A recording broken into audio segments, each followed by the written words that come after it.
Nalaman nga ni Victor ang masamang balak ng Simeon na iyon.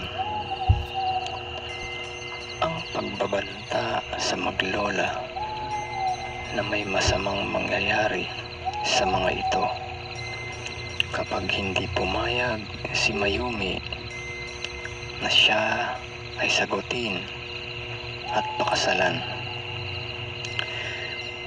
Pinakiusapan naman siya ni Lola Celia na itakas ang apo at ilayo sa lugar na iyon upang makaiwas sa anak ni Don Vicente Mondragon. Kilala kasi niya ang pamilya ng Don na walang gustong bagay na hindi nakukuha ang mga ito. Kahit ano ay gagawin ng mga ito, maski ang pumatay at makasakit sila ng ibang tao. Masunod lang ang gusto nila. Ganong klase ang pamilya nito. Matagal na rin ang pagdurusa ng karamihan sa mamamayan sa pamilyang iyon na naghahari-harian sa isla. Naghanda ng mabilisan si Victor. Mabilis niyang kinuha ang kanyang mga gamit at agad na tinungo ang maglola sa kanilang kubo. Sinalubong siya ni Mayumi na umiiyak. Ibig nitong isama sa kanilang gagawing pagtakas ang kanyang Lola Celia. Kaya nilapitan nila ito para pakiusapan na sa kanila ay sumama. Lola Celia, ayoko po na maiwan kayo dito. Saad ni Mayumi na umiiyak. Natatakot ako sa kung ano ang maaaring gawin sa iyo ng Simeon na iyon at ng kanyang pamilya. Kung noon ay binulag lamang kayo. Natatakot ako na baka sa gagawin kong pagtakas ay tuluyan ka ng patayin. Kaya pakiusap po, sumama na kayo sa amin ni Victor. Sumagot si Lola Celia kay Mayumi. Nasa sitwasyon ko at aking katandaan, nangangamba ako na ako pa ang maging dahilan ng pagbagal ng inyong pagtakas. Lola, kung yun po lamang ang inaalala nyo, ay di po yan magiging problema. Magtutulong po kami ni Victor na alalayan ka. O kung kailangan ay buhatin ka ni Victor, makasama ka lang sa amin. E gagawin niya, sagot ni Mayumi. Kaya ng oras ding iyon ay mabilis nilang iniligpit ang ilang gamit ng matanda at sila ay naghanda ng umalis. Subalit, sa di kalayuan ay may dalawang lalaki ang patagong nagmamasid sa kanila. Ito ay ang mga tauhan ni Simeon. Inutusan ni Simeon na bantayan ang maglola sa kung ano ang magiging mga pagkilos nito. Dahil sa kanyang mga naging pagbabanta, nais niyang makasigurado na hindi siya nito tatakasan. Mabilis na umalis ang isa sa mga tauhan ni Simeon upang iulat ang kanilang mga nasaksihan. Sa amo niya na ang maglola ay nakita nilang papaalis at may kasama itong lalaki na hindi nila kilala. Ang isa namang tauhan ni Simeon Mondragon ay patuloy lamang sa ginawang pagsunod sa kanila. Pakubli-kubli ito sa mga puno upang hindi siya mapansin nila Victor. May katagalan din sila sa paglakad sapagkat malimit na sila ay huminto dahil si Lola Celia ay nagpapahinga. Lakad hinto ang ginawa nila hanggang sa makarating na rin sila sa pinagtataguan ng bangka ni Victor. Una niyang isinakay sa bangka si Lola Celia, kasunod si Mayumi at ang ilan nilang dalang gamit. Nang mga oras namang ito ay patakbong nagmamadali makabalik naman ang lalaking nakasunod kina Victor. Agad-agad nitong sinalubong ang pangkat ni Simeon. Nakararating lang sa bahay ng maglola. Dala ang mahahabang baril ay patakbo nilang tinungo ang baybayin tungo sa Bakawan. Pagdating nila roon ay wala na silang inabutan. Kita nila sa malayo ang maliit na bangkang gamit nila Victor. Nagsalita si Simeon sa kanyang mga tauhan. Ngayon din ay magsipaghanda kayo. Susundan natin ang mga iyon. Ihanda ninyo ang ating mga bangka. Hahabulin natin sila. Pagalit na sigaw ni Simeon sa kanyang mga tauhan. May kinausap itong isang lalaki na kung titignan ay maaaring kanang kamay.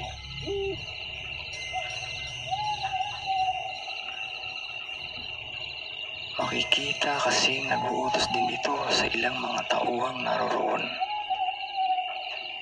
Berto, saan sa tingin mo pupunta ang isla ang mga walang hiyang yon?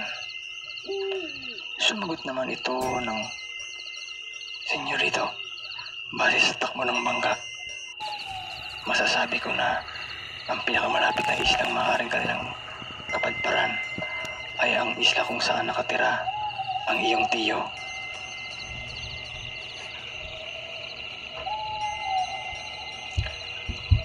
Ang tinutukoy ng Berto ay walang iba kundi si Kapitan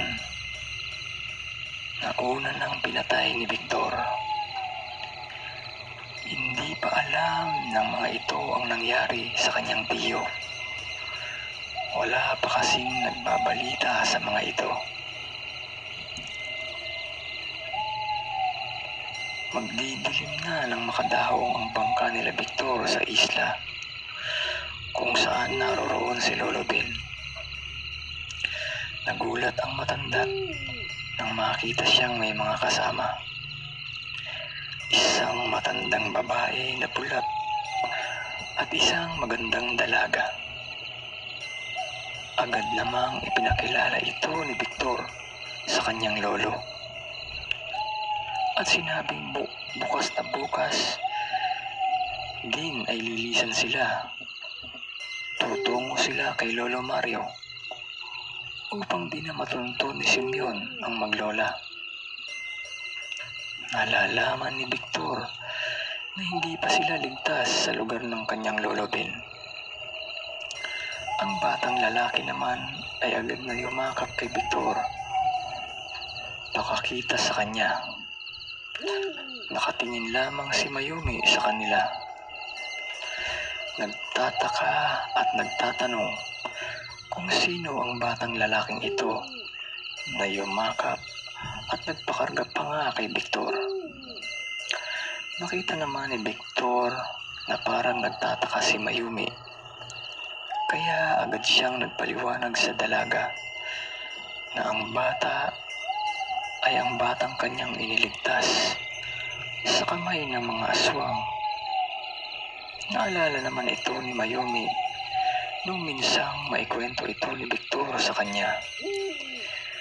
Yung kanyang unang misyon at kung paano niya napatay ang unang pinunong aswang na si Kapitan. Magbabandang alas 12 ng gabi nang gisingin si Victor ng kanyang mga gabay. Victor, gumising ka. May paparating na panganib. Sa tabing dagat ay may dumaong na 5 malalaking bangka. Lula nito ang anak ni Don Vicente Simeon Mondragon, kasama ang kanyang mga tauhan. Nang mga oras na iyon ay hindi baril ang mga hawak, kundi matatalas na ngipin at matutulis na mga kuko. Halugugin niyo ang bawat bahay. Patayin niyo ang lahat ng taong makikita niyo. Utos ng Simeon Mondragon. At nagsipagbabaan na nga ang mga aswang na buhat sa kabilang isla. Nang mga oras namang iyon ay nagmamadaling lumisan na sila Victor.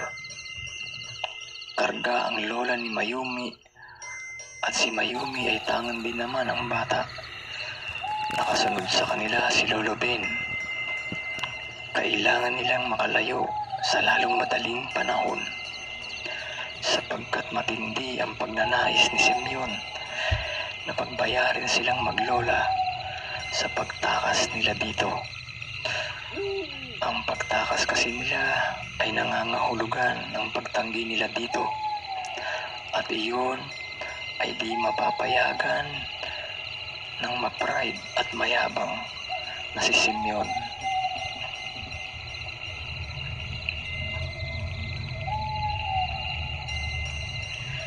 Hindi niya ito matatanggap na ang isang hamak na dukha lamang ay ibabasura siya at tatanggihan ang alok niya. Mababakas sa mukha nito ang galit at gigil kasabay ng pagtatagis ng mga bagang ay unti-unti na itong nagbagong anyo. Narating nila at natukoy nila ang bahay kung saan pumirmi sila Victor gamit ang matalas na pang-amoy ng mga ito. Subalit, ilang bahay din ang kanilang pinasok at pinagpapatay ang mga tao roon hanggang sa maamoy nila ang mabangong amoy na iyon. Hindi maikakaila. Iyon ay nanggagaling sa dalagang si Mayumi. Mabilis nilang tinuntun ang pinagmumulan ng amoy at nakita nila ang isang damit ang nakasabit. Ngunit wala namang Mayumi silang nakita. Di yata naisahan sila. Ginawa iyon ni Victor para mailigaw sila. Galit na umalulong si Simeon. Sa dako naman ni Victor ay maririnig nila ang mga pag-alulong na iyon. Pasakay na silang lahat. Gamit nila ang mas malaking bangka ni Lolo Ben patungo kay Lolo Mario. Nagawa nga nila Victor na matakasan ang grupo ni Simeon na humahabol sa kanila sa pamamagitan ng paglalagay ng damit ni Mayumi sa kabilang panig ng isla. Ito ang ginawang pangligaw ni Victor sa mga aswang. Tuluyan na ngang nakatakas sa ikalawang pagkakataon sila Victor. Tulong sila ni Lolo Ben sa pagsaguan upang mabilis silang makalayo. Samantalang ng mga oras namang iyon ay nagwawala si Simeon dahil sa mga kaganapan. Idagdag pa na naloko sila kaya ito nagwawala. Nung kumalma na ito ay nagwika ito sa kanyang kanang kamay na si Berto. Tipunin mo ang lahat. Pupunta tayo sa tiyo ko. Doon ay hihingi tayo ng dagdag na ayuda para mahuli ko ang maglola. Akin namang paggugutay-gutayin ng estrangherong lalaking iyon na tumulong maitakas si Mayumi. Nang gigigil na wika nito at sila nga ay tumuloy sa bayan ng kanyang tiyo, ang kapitan na pinatay ni Victor. Sinalubong naman sila ng mga tauhan ng kanyang tiyo at agad na isinama sa bahay nito upang makausap ang may bahay ng kanyang tiyo. Magandang gabi po, tiya. Naririyan po ba si tiyo? Ang tanong ni Simeon sa babae. Sumagot naman ito ng biglaan. Ata ang pagpunta mo rito, Simeon. Tungkol sa iyong tiyo ay may masamang balita ako para sa iyo.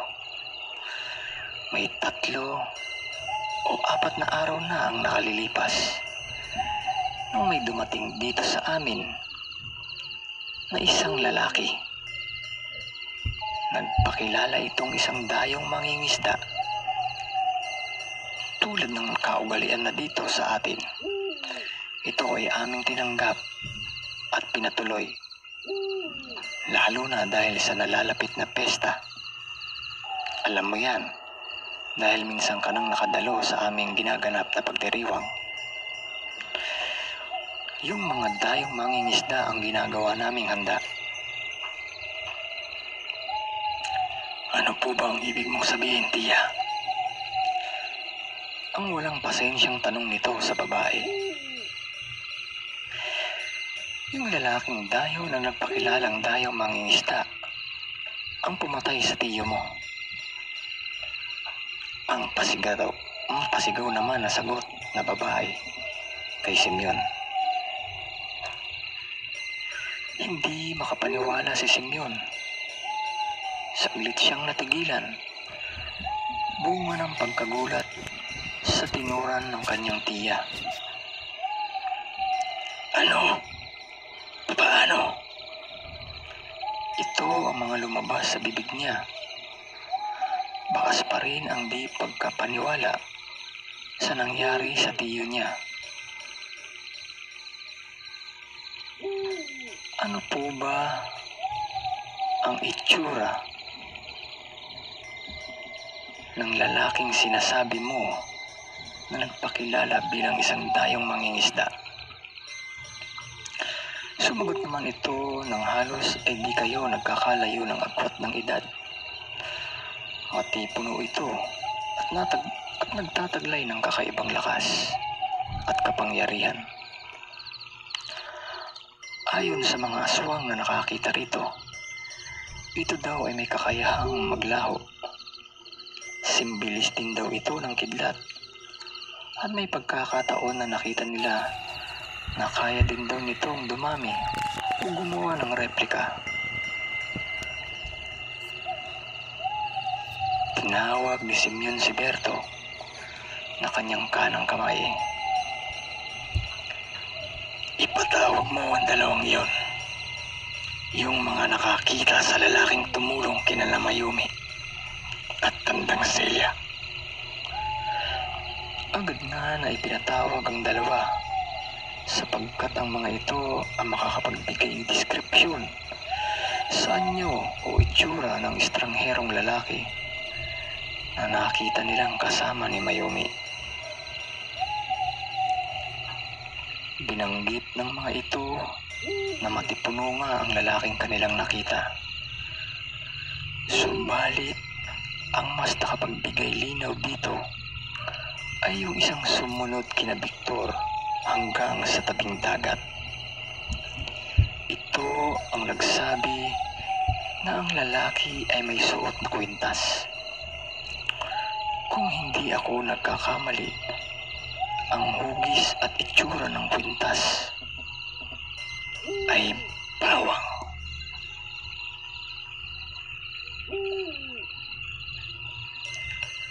Ang lahat ay natigalgal sa kanilang mga narinig. Halo ang kanilang pagtataka. Niloloko mo ba ako? Ang pagalit na wika ni Simeon sa kanyang tauhan. Sinasabi mo bang buhay pa si Commander Bawang? Kita ng dalawang mata ko at ng maraming aswang kung paanong nilamon ng apoy ang Commander Bawang na yon. Saksi ako, kaya kalokohan ng mga pinagsasasabi mo. Nung bigla itong tumigil at malalim na nag-isip, halos manlaki ang mata nito nang tila ay may maalala ito. Ang sabi noon ni Papa ay papatayin nito noon si Commander Bawang habang ito ay nakagapos. Noong mga oras na yun ay may binanggit din ito si Papa na isusunod nitong papatayin ang anak nito. Agad-agad ay tinawag nitong muli si Berto at inutusan. Magpadala ka ng mga tao pabalik kay Papa. Sabihin niyo na si Tio na kanyang bunsong kapatid ay pinatay. At sabihin niyo kung sino ang pinaghihinalaan ko.